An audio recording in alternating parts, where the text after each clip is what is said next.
Hello friends, मी स्वप्नील अग्रवाल. आज मी तुम्हाला नवीन chapter घेणार आहे, set theory and relation. Okay, तुम्हाला 10th स्टँडर्डमध्ये सेट थिअरी झाला असेल बऱ्यापैकी. ओके, पण आपणास 11th आणि 12मध्ये set theory, relation and function या गोष्टी लागतात. त्यासाठी आपण बेसिक कन्सेप्ट क्लिअर करण्यासाठी सेट थिअरी अँड रिलेशन हा चॅप्टर घेणार आहोत. ओके, तर आपण पहिल्यांदा सेट थिअरी पाहणार आहोत. ओके, मग सेट म्हणजे काय? ओके, त्याची डेफिनेशन पाहूया. A collection of well defined object is called set. Okay, and the object is in a set is called element or member. म्हणजेच आपणास की वेल डिफाइंड ऑब्जेक्ट म्हणजे काहीतरी आपणास एक सेटला काहीतरी आपण एक संच केव्हा म्हणणार आहात की काहीतरी एक डिफाईन करायला पाहिजे की set of all natural number. म्हणजे आपण डिफाईन काय केलं? नॅचरल नंबर वेल डिफाईन ऑब्जेक्ट मेन्शन केलं. ओके, म्हणजेच आता समजा the set of all natural number 1 to 10. Okay, म्हणजे 1 2 3 4 अँड सो ऑन 10. म्हणजे हा एक प्रकारचा काय झाला? सेट झाला. ओके, म्हणजे संच तयार झालेला आहे 1 to 10. म्हणजेच तिथं काहीतरी आपणास वेल डिफाईन ऑब्जेक्ट मेन्शन करायला पाहिजे. एकदा मेन्शन केलं तर तो काय असतो? आपला सेट असतो. ओके, आणि सेट मधल्या जे काही ऑब्जेक्ट असतात, ओके, त्याला काय म्हणणार आपण? इलेमेंट म्हणणार किंवा मेंबर म्हणणार. आणि सेट हा कॅपिटल लेटर्सने डिनोट करणार ABC, आणि इलेमेंट स्मॉल लेटर्सने इलेमेंट मेन्शन करणार. ओके, ठीक आहे. इफ आता एका सेटमध्ये एखादा इलेमेंट असेल, x is an element of set A, तर ते मॅथमॅटिकल कसं लिहिणार? X belongs to A. आणि एखादा इलेमेंट त्या सेटमध्ये नसेल तर कसं लिहिणार? X does not belongs to A. हे मॅथमॅटिकली आपण लिहिणार आहोत. ओके, ठीक आहे. तर आपण पुढे जाण्या अगोदर तुम्हाला थोडेफार 10th स्टँडर्ड मधले नॅचरल नंबर काय असतो, होल नंबर काय असतो, इंटिजर कशाला म्हणतात, रॅशनल नंबर कशाला म्हणतात, ते जरा रिकॉल करूया. ओके, नॅचरल नंबर कुठनं स्टार्ट होतो? 1 2 3 4 and so on. Whole number W ने मेन्शन करतात, तो कुठनं स्टार्ट होतो? 0 1 2 3 4 and so on. Integer notation काय? झेड और कॅपिटल आय. तो कसा मेन्शन होतो? 0 1 2 3 4 अँड सो ऑन. आणि इकडे -1 -2 -3 अँड सो ऑन. ओके, तो काय असतो? इंटिजर. आता महत्वाची गोष्ट, रॅशनल नंबर काय? रॅशनल नंबर नोटेशन कसं असतं? Q, capital Q. कसं असतं बघा, फॉर्ममध्ये पी अपॉन क्यूच्या फॉर्ममध्ये पाहिजे. कोणत्या फॉर्ममध्ये पाहिजे? P upon Q, such that P आणि क्यू दोन्ही काय पाहिजे? इंटिजर पाहिजे. हे महत्वाची गोष्ट आहे. ओके, प्रत्येक वेळी मी खूप वेळा सांगितलं किंवा प्रत्येक वेळी लक्षात राहतं, पण ज्यावेळेस एखाद्या वेळेस कोणी डेफिनेशन विचारत लक्षात राहत नाही रॅशनल नंबरची. त्यामुळे व्यवस्थित बघा, रॅशनल नंबर म्हणजे काय? पी अपॉन क्यूच्या फॉर्ममध्ये पाहिजे. पी आणि क्यू काय पाहिजे? दोन्ही इंटिजर पाहिजे. ओके, आणि क्यू नॉट इक्वल टू 0. आणि समजा क्यू इक्वल टू 0 असतं, डिपेंड होणार आहे का? नाही. त्यामुळे क्यू नॉट इक्वल टू 0 पाहिजे. ओके, म्हणजे फॉर एक्झाम्पल 1 हा रॅशनल नंबर आहे का? आहे. कारण का? 1 अपॉन 1 लिहू शकतो आपण. -2 आहे का? आहे. कारण -2 अपॉन 1 लिहू शकतो. 3 अपॉन 2 आहे का? आहे. कारण 3 आणि 2 दोन्ही इंटिजर आहे. 3 अपॉन 2 पी अपॉन क्यूच्या फॉर्ममध्ये आहे, त्यामुळे तो रॅशनल नंबर आहे. आता रॅशनल नंबर झालं तर ई रॅशनल नंबर काय? जो रॅशनल नंबर नाही त्याला काय म्हणणार आपण? Irrational number. आणि शेवटचे रिअल नंबर. रिअल नंबर कशाने मेन्शन करणार? Capital R. आणि रिअल नंबर म्हणजेच काय? जेवढे काही नंबर दिसतात ते सगळे काय असतात? रिअल नंबर असतात. मग त्यात नॅचरल नंबर आहे ना, होल नंबर आहे ना, इंटिजर आहे ना, रॅशनल नंबर आहे ना, फ्रॅक्शनल नंबर वगैरे समथिंग सगळं जे काय असेल ते काय असणार आहेत? रिअल नंबर असणार आहे. ओके, कॅपिटल आर न डिनोट केलं जातं. ठीक आहे. आता नेक्स्ट पाहूया आपण representation of a set. Okay, तर सेट हा 2 पद्धतीने रिप्रेझेंट केला जातो. एक रोस्टर और टॅब्युलर और लिस्ट मेथड, आणि सेकंड सेट बिल्डर और रूलर मेथड. ओके, सेट हा 2 पद्धतीने रिप्रेझेंट केला जातो. पहिला काय असते? रोस्टर, टॅब्युलर, लिस्ट, किंवा दुसरा काय असते? सेट बिल्डर और रूलर मेथड. ओके, तर रोस्टर मेथड म्हणजे काय ते पाहूया आपण. In the roster method, we list all the elements of the set within the bracket किंवा braces. ओके, या पद्धतीने लिहित and separate the element by commas. Okay, आणि याला काय म्हणणार? रोस्टर मेथड किंवा लिस्ट मेथड म्हणलं जातं. ओके, म्हणजे फॉर एक्झाम्पल की set of all natural number 1 to 10. Okay, मग ते कसं लिहिणार? कॅपिटल ए नोटेशन आहे सेटचं. ए इक्वल टू सेट मध्ये कसं लिहिणार? की 1 ब्रॅकेटमध्ये 1 2 3 अँड सो ऑन 10. हा झाला लिस्ट मेथड. ओके ठीक आहे. ब्रॅकेटमध्ये लिहायचं आणि कॉमर्स द्यायचं प्रत्येक एलिमेंटला. ओके तो काय असेल तुम्हाला हे रोस्टर मेथड किंवा list method. Okay second example set of all prime number 1 to 10. Okay prime number कुठून स्टार्ट होतो 2 पासून 2 3 5 7. ओके 1 to 10 सांगितलं म्हणजे हा काय असेल लिस्ट मेथड. ओके सेट हा लिस्ट मेथडमध्ये रिप्रेझेंट कसा केला जातो ए इक्वल टू कंसामध्ये 2 3 5 7 या पद्धतीने. ओके तर आता सेकंड बघूया set builder or ruler method. Second, set builder method. Okay, in the set builder method we describe the elements of the set by specifying the property which determines the elements of the set uniquely. Okay म्हणजे simple आहे की set builder मेथडला ruler method म्हणतात, म्हणजे rule तयार केला जातो आणि त्या रूलचा वापर करून तो लिस्ट मेथडमध्ये तो संच किंवा तो सेट लिहिता यायला पाहिजे. ओके म्हणजेच फॉर एक्झाम्पल पाहूया आपण की सेट काय दिलं लिस्ट मेथडमध्ये दिलेलं तुम्हाला सेट. ओके ए सेट काय दिला 1 4 9 16 25 अँड सो ऑन.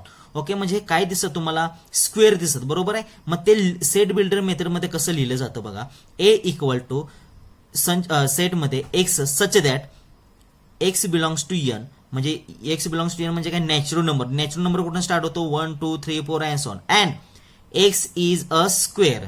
ओके म्हणजेच बघा एक्स म्हटलं काय की बिलॉंग्स टू नॅचरल नंबर आणि एक्स इज अ स्क्वेअर म्हटलेलं आहे. म्हणजे नॅचरल नंबर कुठून स्टार्ट होतो 1 पासून 1 चा स्क्वेअर 1 2 चा स्क्वेअर 4 आलं नंतर 3 चा स्क्वेअर 9 आलं 4 चा स्क्वेअर 16 5 चा square 25 and so on. Okay म्हणजे हे लिस्ट मेथडमध्ये लिहिलं गेलेलं आहे आणि हे रिप्रेझेंटेशन केलेलं आहे सेट बिल्डर मेथड. ओके लक्षात ठेवा लिस्ट मेथड लिहिलं तर ते तुम्हाला सेट बिल्डरमध्ये लिहिता यायला पाहिजे म्हणजे तो रूल तयार होतो. ओके ठीक आहे. सेकंड एक्झाम्पल बघा कसं मेन्शन केलं जातं सेट बिल्डर. ओके तुम्हाला लिस्ट मेथडमध्ये एक्झाम दिलेलं आहे सेट ए इक्वल टू 1/2 2/5 3/10 4/17 5/26 6/37 आणि 7/15. जर थोडं ऑब्झर्व करायचं मग त्यानुसार तुम्हाला सेट बिल्डर लिहिता येईल. ओके इथं 1 असेल तर 2 आहे म्हणजे 1 चा स्क्वेअर 1 प्लस 1 2 आलं बघा इथं 2 2 चा स्क्वेअर 4 4 प्लस 1 5 इकडे 3 चा स्क्वेअर 9 9 प्लस 1 10 4 चा square 16 16 plus 1 7 and so on 7 चा स्क्वेअर 49 प्लस 1 50. मग ते सेट बिल्डर मेथडमध्ये रिप्रेझेंट केलं कसं केलं जातं बघा ए इक्वल टू सेटमध्ये एक्स हे नेहमीच लिहायचं एक्स कारण तो इलिमेंट येणार. Okay x such that x equal to n upon n square plus 1 formula तयार केला बघा x equal to n upon n square plus 1 पण n belongs to natural number 1 2 3 4 5 6 7 हे सगळे काय तुमचे नॅचरल नंबर आहेत आणि एन इक्वल टू 1 2 3 4 5 6 7. ओके म्हणजेच काय बघा 1 2 इथं पुट करा 1 पुट केला 1 अपॉन 1 चा स्क्वेअर 1 1 प्लस 1 2 म्हणजे 1/2 आलं. तसंच अँड सो ऑन पुट केल्यानंतर 7 लास्टला पुट करा 7/7 चा स्क्वेअर 49 प्लस 1 50 आलं 7/50 त्या पद्धतीने. किंवा काही जणांना शंका येत असेल की सर तुम्ही इथे नॅचरल नंबर म्हणता इथे इंटिजर म्हटलं तर चालेल का. चालेल काही प्रॉब्लेम नाही. एन बिलॉंग्स टू इंटिजर म्हणा आणि इथं मेन्शन करा n equal to 1 2 3 and so on 7 तरीही चालेल काही प्रॉब्लेम नाहीये. ओके ठीक आहे. आता आपण वेन डायग्राम पाहूया. वेन डायग्राम काय असेल की the pictorial representation of set is called Venn diagram. Okay म्हणजे वेन डायग्राम म्हणजे की तुम्हाला एखादा सेट दिला असेल तो पिक्चोरियल रिप्रेझेंटमध्ये मेन्शन केला तर त्याला म्हणतो आपण वेन डायग्राम. ओके मग ते वेन डायग्राम रिप्रेझेंट करताना ते ट्रायंगलचा यूज करू शकतो आपण सर्कलचा रेक्टँगलचा any closed figures to represent a set. For example बघा ए इक्वल टू 1 2 3. ओके ते मला वेन डायग्राम मध्ये मेन्शन करायचं मग मी काय केला सर्कल काढलं इथं 1 2 3 मेन्शन केलं. हा काय आला तुमचा सेट. त्या सेटमध्ये एलिमेंट्स किती आहेत 3 आहेत 1 2 3 असं ह्याला काय म्हणू शकतो आपण वेन डायग्राम. ठीक आहे. Next number of elements of a set. Okay the number of distinct elements contain in a finite set A is denoted by n of A. Okay म्हणजेच बघा फॉर एक्झाम्पल की A equal to 1 2 3 4. Okay distinct elements आहेत किती elements आहेत 4 आहेत म्हणजे then n of A equal to काय आलं 4. ओके ठीक आहे. Simple definition number of elements of a set. Set मधले एलिमेंट्स मोजायचे डिस्टिंगच मोजायचे डबल असेल तो एकदाच मोजायचा. ओके ठीक आहे. मग n of A is also called काय म्हणू शकतो त्याला cardinality of set A. Okay, म्हणजे ए ची कार्डिनेटी तुम्हाला सेट दिला 1 2 3 मध्ये त्याची कार्डिनेटी काय असणार आहे 4, कारण नंबर ऑफ एलिमेंट्स मोजायचे किती आहेत 1 2 3 4. ओके, त्यामुळे कार्डिनेटी किती आली सेट ए ची 4. ओके, ठीक आहे. Next point, types of sets. Okay, सेटचे भरपूर टाईप आहेत, आपण ते टाइप्स पाहणार आहोत, त्याची डेफिनेशन पाहणार आहोत. ओके, ठीक आहे. पाहूया आपण types of set. First type आहे empty set or null set. नावातच आहे, ज्या सेटमध्ये एकही इलिमेंट नसतो त्याला काय म्हणणार आपण एम्प्टी सेट किंवा null set. Okay, a set containing no elements is called empty set or null set. आणि तो डिनोट कसा केला जातो हे महत्वाचं आहे. And it is denoted by phi किंवा or bracket. Okay, or void set लक्षात ठेवा. ओके, मग फॉर एक्झाम्पल काय असेल की A equal to, for example मी काय घेतले बघा, ए इक्वल टू सेट मध्ये x such that x belongs to natural number. Okay, natural number काय असणार 1 2 3 4 5 6 अँड सो ऑन. आणि इथं कंडिशन काय दिलं बघा 1 लेस एक्स लेस 2. ओके, म्हणजे 1 पण नाही 2 पण नाही, त्याच्यामधला असणार आहे का, कारण एक्स काय नॅचरल नंबर आहे. 1 आणि 2 मध्ये नॅचरल नंबर असतो का, नाही, म्हणजे एकही सेट ए मध्ये एकही एलिमेंट नसणार आहे. ओके, त्यामुळे काय असणार आहे हा एम्प्टी सेट असणार हे एक्झाम्पल. ठीक आहे, आणि नंबर ऑफ ए काय असणार आहे, ऑब्विसली एक एलिमेंट नसणार आहे एम्प्टी सेट मध्ये, त्यामुळे एन ऑफ ए काय असणार आहे 0 असणार आहे. ओके, पहिला टाईप झाला. सेकंड टाईप पाहणार आहोत आपण सिंगलटन सेट. ओके, ज्या नावातच आहे, ज्या सेटमध्ये एकच एलिमेंट असतो त्याला काय म्हणणार आपण singleton set. Okay, a set containing only one element is called a singleton set. Okay, for example की S be a set of even prime number. Okay, prime number even prime number एकच आहे, तो तुम्हाला माहिती आहे काय काय असतो तो 2. ओके, मग ए इक्वल टू सिंगलटन ए आणि त्यामध्ये किती आहे एलिमेंट एकच आहे 2. ओके, त्यामुळे here n of A equal to 1, त्यामुळे काय असणार सिंगलटन सेटचं एक्झाम्पल आहे. ठीक आहे. Next finite set. ओके, ठीक आहे. द एम्प्टी सेट म्हणजे फायनाईट सेट म्हणजे ते काउंट करता यायला पाहिजे. ओके, ठीक आहे. The empty set or set which contains finite number of object is called a finite set. Okay, ठीक आहे. फॉर एक्झाम्पल बघूया, the set of letter in the word beautiful. Okay, मग ब्युटिफुल मध्ये सेट वर्ड लिहून घेऊया. ए equal to BEAUTIFL लिहून घेतले. Okay, double असतो तो एकदाच लिहायचा. ठीक आहे, मग काय असेल इथं एन ऑफ ए किती आले 1 2 3 4 5 7 आलेले आहेत. ओके, 3 4 5 6 7 8 झालेले आहेत. ओके, ठीक आहे, असू दे 8 असेल, पण एन ऑफ ए किती आले तुमचे फायनाईट आले त्या. ओके, त्यामुळे ते आपल्याला काउंट करता आले, त्यामुळे हे काय असेल तुमचा फायनाईट सेट असणार आहे. इन्फायनाईट सेट कशाला म्हणलं जातं. ओके, इन्फायनाईट सेटमध्ये तुम्ही भरपूर सांगू शकता. एक्झाम्पल की number of natural number. Okay, ते तुम्हाला काउंट करता येणार आहे का, म्हणजे काउंट करता येईल, पण कुठेपर्यंत जाणार ते इन्फायनाईट पर्यंत जाणार, बरोबर ना. 1 2 3 4 5 6 7 अँड सो ऑन इन्फिनिटी पर्यंत, त्यामुळे तो काय असणार आहे इन्फायनाईट सेट असणार. ओके, डेफिनेशन बघा, जो सेट फायनाईट नसेल तो काय असतो ऑब्विसली इन्फायनाईट सेट असणार आहे. ओके, मग set of all natural number, set of all rational number, set of all integer, set of real number, हे सगळे काय असणार तुमचे इन्फायनाईट सेट असणार आहे. का असणार आहे, हा त्यामध्ये असं मेन्शन केलं आपण की the set of all natural number 1 to 10, तर तो तुमचा काय असणार आहे फायनाईट सेट असणार आहे. कारण का, कारण 1 2 3 4 5 6 7 8 9 10 काउंट करता आलं. ओके, तिथेपर्यंत गाडी थांबलेली आहे आपली, त्यामुळे तो काय आलं आपलं फायनाईट सेट. पण इन्फायनाईट सेटला काय की natural number all set of all natural number एवढंच म्हटलं, त्यामुळे ते काय असणार आहे 1 2 3 4 5 6 अँड सो ऑन इन्फिनिटी पर्यंत, त्यामुळे ते काय आलं इन्फायनाईट सेट आलं. ठीक आहे. नेक्स्ट टाईप पाहतो आपण सबसेट. ओके, सिंपल डेफिनेशन सबसेटची की a set A is said to be subset of set B if every element of A is also an element of B. Okay, म्हणजेच ए सेटला ए subset of बी केव्हा असणार आहे, ज्यावेळेस प्रत्येक element ए हा बी मध्ये पाहिजे आहे. ओके, मग प्रत्येक एलिमेंट ए हा प्रत्येक एलिमेंट ए मधला तो बी मध्ये असणार, त्याला काय म्हणणार आहे ए सबसेट ऑफ बी. आणि ते नोटेशन कसं ए सबसेट ऑफ बी. लक्षात ठेवा काय म्हणलं, सिंपल डेफिनेशन आहे सबसेटची की ए सेट मधले प्रत्येक इलिमेंट हा त्या बी मध्ये पाहिजे आहे, मग त्याला काय म्हणणार आपण ए सबसेट ऑफ बी. आणि नोट महत्वाचे आहे, प्रत्येक फाय हा subset of every set. Okay, म्हणजेच की फाय हा प्रत्येक सेटचा काय असतो सबसेट असतोय. ओके, लक्षात ठेवा फाय हा प्रत्येक सबसेट कशा असतो, प्रत्येक एव्हरी सेटचा काय असतो सबसेट असतो. आणि ए सबसेट ऑफ ए म्हणजे एक सेट घेतला आपण, ओके, ए घेतला, तो स्वतःच काय असणार आहे, सबसेट असणारच आहे ना, कारण ए सबसेट ऑफ ए, ते दोन्ही सेट मधले एलिमेंट्स काय असणार आहे, सेमच असणार आहे. त्यामुळे ए सबसेट ऑफ ए म्हणजे सांगायचं काय की every set is subset of its set. Okay, प्रत्येक सेट हा स्वतःचे काय असतो, सबसेट. ओके, त्यामुळे every set is a subset of its self. ठीक आहे, आता सुपरसेट म्हणजे काय ते पाहूया आपण. काही नाही, सबसेट म्हणजे सुपरसेट आहे, फक्त ते नोटेशन व्यवस्थित बघा. If A subset of B then A is a subset of B म्हणू शकतो. ओके, पण B is a superset of A. Okay, एवढी सिंपल डेफिनेशन आहे. सबसेट काय असणार आहे, ए सबसेट ऑफ बी. कसं वाचणार आपण, ए सबसेट ऑफ बी, पण बी ला काय म्हणणार, B is a superset of A. B is called superset of A and we write कसं लिहू शकतो, A superset of A, B superset of A. ठीक आहे, आता आपण प्रॉपर सबसेटचा टाईप पाहणार आहोत. प्रॉपर सबसेट खूप महत्वाची डेफिनेशन आहे.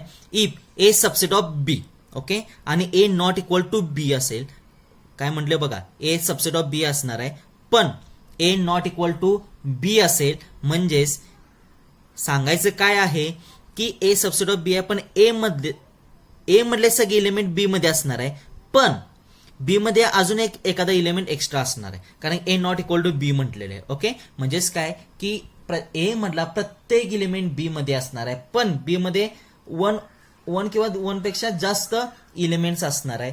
त्यामुळे ह्याला काय म्हणणार आपण, proper subset. Okay, then A is a called proper subset of B. Okay, and we write A proper of B. म्हणजे फॉर एक्झाम्पल बघा, लगेच समजून जाईल की ए इक्वल टू 1 2 3 आणि बी इक्वल टू 1 2 3 आणि 6. बघा 1 2 3 बी मध्ये आहे, म्हणजे सबसेट आहे पहिली गोष्ट. ओके, आणि ए इक्वल टू बी आहे का, नाहीये, कारण बी मध्ये एक एलिमेंट जास्त आहे. ओके, 6, त्यामुळे काय असणार आहे, A proper subset of B. Simple definition आहे. काय म्हणलं, ए सबसेट ऑफ बी आणि A not equal to B, म्हणजे ए मधले प्रत्येक एलिमेंट बी मध्ये पाहिजे आणि बी मध्ये ए पेक्षा एक एक्स्ट्रा एलिमेंट किंवा त्यापेक्षा जास्त एलिमेंट असतील तर त्या काय म्हणणार, ए प्रॉपर सबसेट ऑफ बी असणार आहे. ओके, नेक्स्ट टाईप पाहणार आहोत आपण, equal set. Okay, simple definition आहे की दोन सेटमध्ये इक्वल म्हणजे सेम एलिमेंट्स असतील. ओके, दोन सेटमध्ये सेम एलिमेंट्स असतील तर त्याला काय म्हणणार आपण, इक्वल सेट. नावातच आहे, two sets are said to be equal if they are contain same elements, that is A subset of B and B subset of A.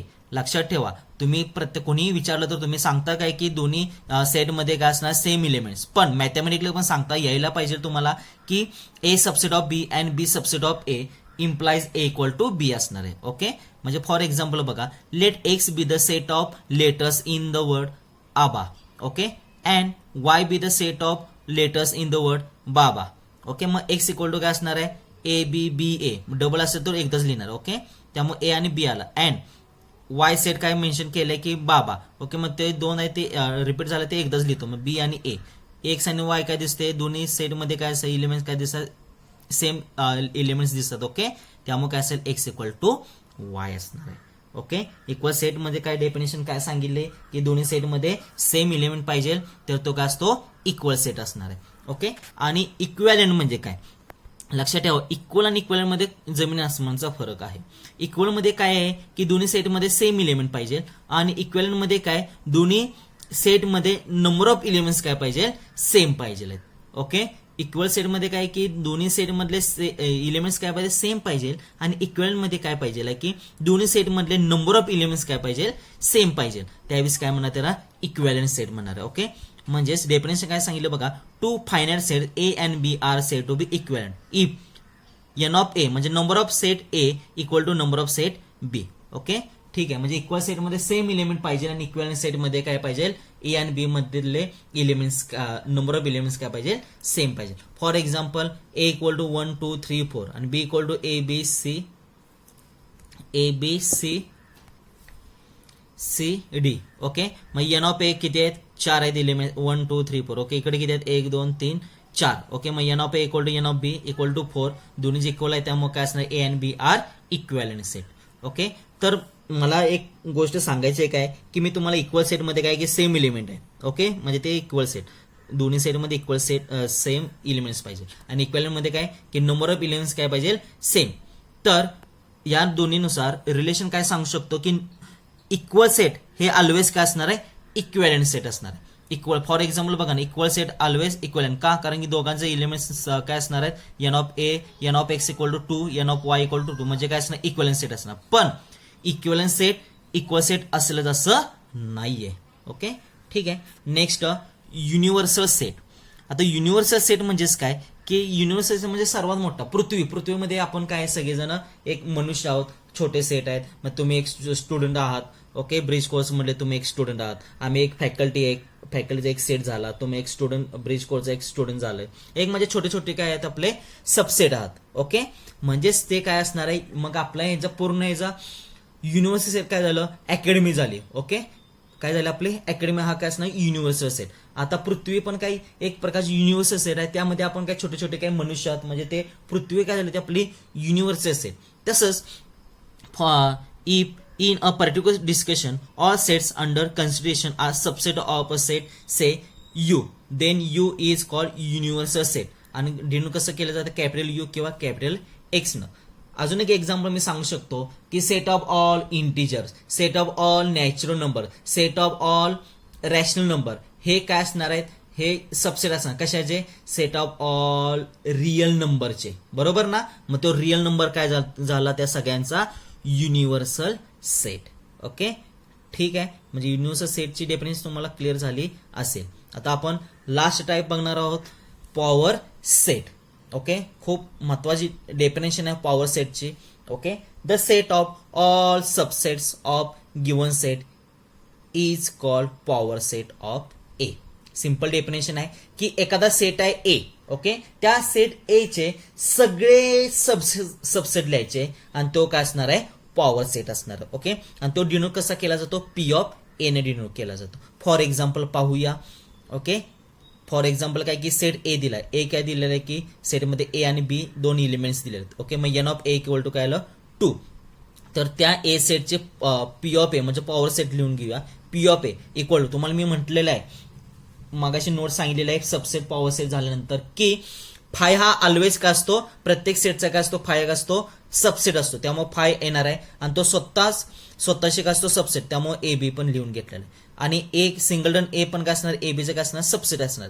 Singleton बी पण काय असणार आहे, त्या सेट एच्या काय असणार आहे, सबसेट असणार आहे. ओके, संपले. म्हणजे सगळे आपण काय ऑल सबसेट लिहून घेतले त्या सेट एचे. फाय लिहिला, तो स्वतः लिहिला. सिंगलटन ए पण काय असणार, सबसेट असणार. सिंगलटन बी पण काय असणार आहे, सबसेट असणार आहे. म्हणजे किती झाले, 1 2 3 4 झालं. म्हणजे पी ऑफ ए काय आले, ए फाय ए बी आणि ए बी म्हणजेच काय असणार आहे, हा कॅपिटल ए.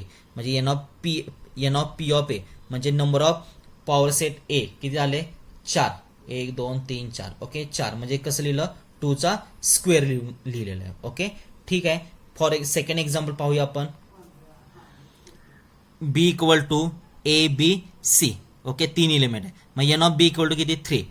तर त्या बी सेटचे सगळे सबसेट लिहून घेऊया. Okay, P of B equal to काय असणार, स्वतः फाय हा ऑलवेज काय असतो, सबसेट असतो. आणि तो स्वतः बी म्हणजे तो पण काय असतो, तशी काय असतो, सबसेट असतो. बाकीच्या मग सिंगलटन ए पण सबसेट असणार, सिंगलटन बी सबसेट असणार, सिंगलटन सी पण सबसेट असणार. नंतर सिंगल ए बी असणार. ओके, नंतर ए सी असणार सबसेट, नंतर बी सी असणार. ओके, नंतर तो स्वतःशी असणार. म्हणजे किती झाले, 1 2 3 4 5 6 7 8. Okay, P of B power set find केला आपण. लक्षात ठेवा पॉवर सेट सिंपल आहे. सो स्वतः सबसेट असतो. नंतर फाय पण सबसेट असतो. मग सिंगलटन लिहून घ्यायचे. नंतर ते वाईस करस्पॉन्डन्स एलिमेंट्स घेतले. ओके, ते झाले तुमचे ऑल सबसेट झाले. त्यामुळे P of B power set of B find केला. ओके, मग number of power set B equal to किती आहे, 8 आला. मग तो कसं लिहिणार, 2 चा क्यूब लिहिणार. ओके, मग त्यानुसार एक नोट तयार होते की if number of set A equal to M येत असेल तर then number of set of power set of A equal to काय असणार आहे, 2m. बघा ना, इथं फॉर एक्झाम्पल मी म्हटलं होतं की ए किती आहे, एन ऑफ ए किती आहे, 2 आहे. ओके, तर n of P of A किती आला, 2 चा स्क्वेअर. ओके ठीक आहे. न इकडं बघा एन ऑफ बी किती आहे, 3. तर एन ऑफ पी ऑफ बी किती आलेला आहे, 2 चा क्यूब. इथं 3 असेल तर 3 आलेलं आहे. ओके, इथं 2 आहे त्यावेळेस 2. मग इथं n of equal to M असेल तर n of P of equal to काय असणार आहे, 2m. ओके, इथे आपला टाइप्स ऑफ सेट संपलेले आहेत. ओके, नेक्स्ट लेक्चरला आपण ऑपरेशन ऑन सेट पाहणार आहोत. त्यामध्ये union, intersection, difference of set वगैरे येणार आहेत त्यावरचे एक्झाम्पल आपण नेक्स्ट लेक्चरला पाहणार आहोत. Okay, thank you so much.